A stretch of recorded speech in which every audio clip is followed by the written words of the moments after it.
Hello, my Virgo family. I am really, really happy to be sitting with your energy today and getting us prepared for December and closing out 2021. I've been so reflective and tender and sensitive about this month because I think as soon as I started feeling through these energies, I realized how much has changed and been journeyed through in 2021, and how much I think we've all changed and we've all grown and we've all transformed. And coming into December, I'm feeling this really strong, deliberate energy that is about choosing right now as we sit here chatting how we want this December to feel for us. It's a very tender one. We have Neptune moving direct in Pisces, in your seventh house, in your relational house. We also have Jupiter at the end of the month moving into Pisces,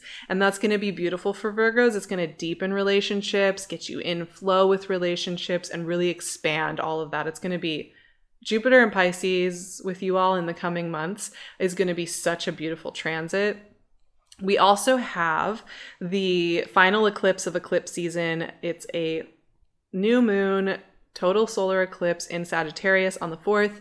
And the other really big thing happening this month is that Venus is beginning her retrograde. She only retrogrades about every 18 months. And so we haven't had a retrograde since May and June of 2020. And this in Capricorn is about your 5th house, your heart chakra.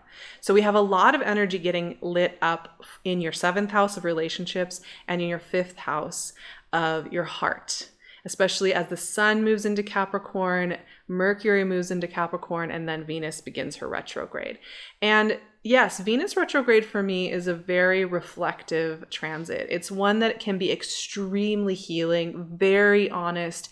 It's about really coming to the things that are truly beautiful and meaningful to us, and not repeating cycles that are hurting or getting exhausting. And the way that I kind of feel through Venus retrograde for Virgos is this is a time to fall in love with the love story of your own life. Not just the individual people we fall in love with and all of that, but like this is about feeling that amplified sense of love of your life, of the story of your life, of all you have moved through and learned and explored, all you are becoming, really finding that romance and inspiration from within and reconnecting with it. And this is something that kind of we have to do deliberately, right? Because it's very easy to get into the doldrums in life and to kind of just be like, oh, this is just how I am, and just take yourself for granted because you're just used to being you in the world. You know, however you're moving through the world, however you get energy or get tired or get inspired or get enervated. And this is a really, really great month to fall back in love with who you are and how you move through the world. And I think this is also a really great time to just think about how much you have grown and changed in the last year and a half since our last Venus retrograde, really to honor it, to really take the time to do the ritual of honoring all you have journeyed through, all you have become, all you have learned. Really take some time here this month to do some deep honoring. Because I think that one of the things I think is most important about December and just closing out 2021, heading into Venus retrograde, heading into a new energetic cycle, and that's going to continue as we move into January. I'll get into that later. Is we really want to choose to start these new energetic cycles that we're going to be working with in the coming months, deliberate in our sense of warmth and safety in ourselves. We don't want to start it frazzled and fried and electrified in that kind of stress hormone, horrible up and down cycle, right? We want to take our time to really choose to start off this cycle from a place of self-acceptance and love. Doesn't mean we're not going to have days where we feel agitated or mournful or overwhelmed or foggy or uncertain. That's fine. But I think where we kind of make that even harder on ourselves is when we feel bad about it and then we try to correct it, or when we feel like we need to be stressed in order to accurately master whatever's going on. And I think that this is a really great time to put down those weapons and come back to some of the beauty of the storytelling of the heart. And especially for Virgos, I think this is so true. I think that there is every possibility that December could be one of the most beautiful months of this year. But it really requires, I think, just choosing it right up front. The card wants to come out, and it's the Three of Swords. And that's really interesting. I think because when I was just talking about falling back in love with your love story, honoring all you have learned and traversed in the last year and a half, and really taking a moment to care for your heart, I think is so important. And Seven of Cups. All right, we're just going to get straight up spiritual on Virgo's reading today, aren't we? Okay. I mean, I'm not surprised. That's like what happens around here. We go to those places. We go to kind of the hidden realm. I'm also pulling a card from our Oracle of the Hidden Worlds deck today. So let's see what message wants to come out.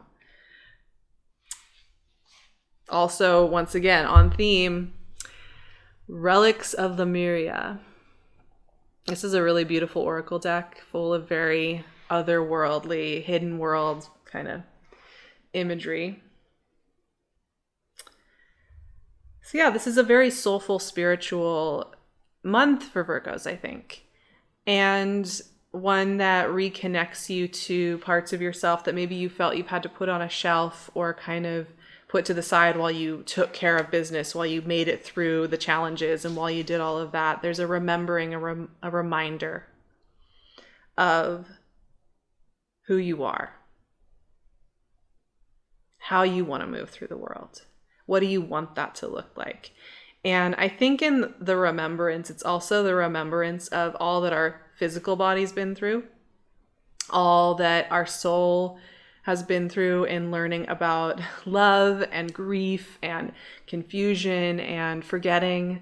It's a big process of really embracing us, our whole self as we are, even places where we feel like we want to judge that. And that's what comes up for me with Three of Swords. I think this is such an important card, and it's one that when it shows up, people often jump straight to the drama. They want it to be about the heartbreak and the betrayal and the deception. And to me, Swords is always about how our mind is being used, how our stories are being told. And I think Three of Swords is one of the most healing energies because it has a sit with stories that are hurting us, right? Like the way we talk about ourselves, the way we talk about our journey. It's a reminder to remember that, yeah, like maybe we had an idea that we were going to accomplish all these things, or we were going to have amassed all of these new people in our lives, new projects in our lives, new respect or whatever, right? Like we have all these cultural stories too that tell us we need this, this, and this, and we need to be on an XY graph. And all the stories that just don't serve us now. It's so important to acknowledge that they're there. And a lot of times, they're swirling around in the background. They're swirling around as background programs that we don't even sometimes catch that they're there hanging out with us all day. And the Three of Swords is kind of notice. Notice when you are judging yourself, when you're telling harsh stories, when you are putting yourself through your haunted house.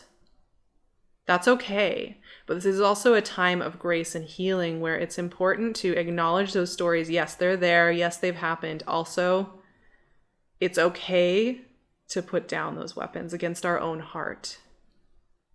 Right? I think also if you are in any situations or in any routines or any projects or any dynamics that are kind of feeling really exhausting, bad, like you have to betray yourself every time you go through them, this is a really great time to just watch yourself, notice, does this situation serve me? Does it feel good to be hanging out with this group of people? Does it feel good to be looking at those Instagram accounts? Or, and it can go deeper than that too.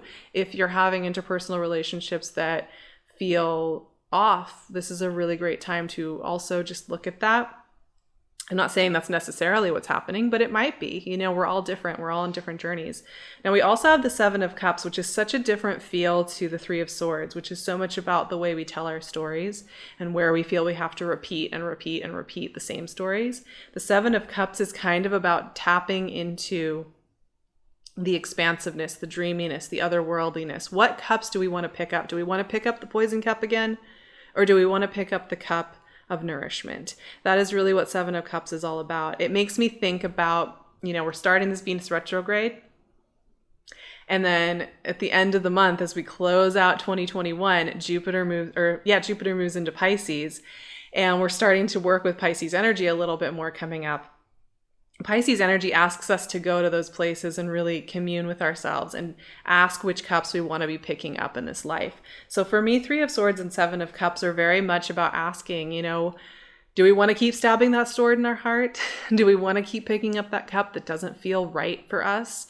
And it's not about judgment. It's not about saying, well, I've done it wrong so long, whatever. It's about really just taking care of yourself. Really letting your full self be heard without the judgment. Now, we also have this very, very mystical card, the Relics of the Myria. And the caption or the little phrases at the bottom there are fragments, memory, and reclaiming. And this makes me think about remembering who we are, right? Maybe you're a Lemurian, I don't know. Maybe not. Maybe you connect with that specific image, maybe not. But remembering who we are, it's so easy to forget. I always talk about the haunted house. For me, I have this haunted house that I go through. It's like those circuits of those old stories about when I'm not safe or when I'm doing it wrong and it's so easy to forget and just go through the hallways of this haunted house. It's filled with all these old stories, these old relics, these old painful ways of moving through the world. And then, after maybe a rough night of that or something, I'll wake up in the morning, have a tea or whatever, and I'll remember. Oh yeah, like I don't have to keep showing up to that dynamic, right? I think this month is about remembering, Virgo. Remembering your gifts, remembering your beauty, remembering the power you have to say yes and no to things that feel right for you, to set healthy boundaries, and to be really deliberate with where you share your sacred energy.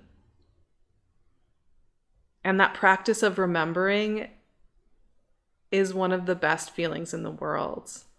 And I think it's easier to remember when we stop judging those parts of ourselves that maybe are still interested in the painful dynamic or in the old story that do get kind of pulled in and drawn towards. That's okay. There's nothing wrong with that. But we want to be sure to create a safe space for that part of ourselves that's stressed about those things and in those cycles to come to us and show us what they want to show us so that we can make choices for ourselves that leave us feeling whole. So I have a little blessing for December so that we can really choose this month for ourselves, so that we can choose to close out 2021 for ourselves in grace and in love. So here we go. As we're closing out this year, may you feel joy in continuing down the road. May you feel the wind whip in your hair as you notice your continuation. May you feel safe in the expansiveness and move at your own pace and know that there's more than enough. May you trust yourself and remember that all the pieces will connect, even if you can't know exactly how to connect them in the present moment. It's enough to just be you. Yes.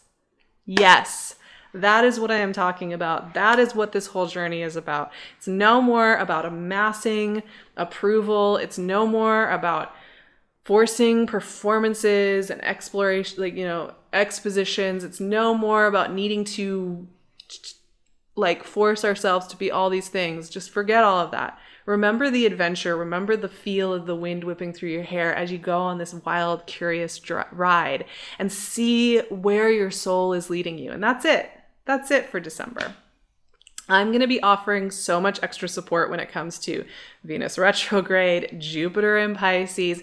In January, the north node of the moon is moving into Taurus, which is a big shift. We're going to be doing so much new stuff, so much new medicine, so much new healing, and I'm really excited about it. And I really think we just want to set the intention now that we're going to let this season be beautiful, that we are going to let this time of shift be one of holding us wholly as we are, in our grief and our joy, in our vast array of emotions.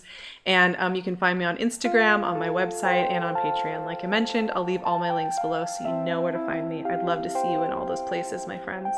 I'll talk to you again so soon when we really do close out 2021. Sending you my love.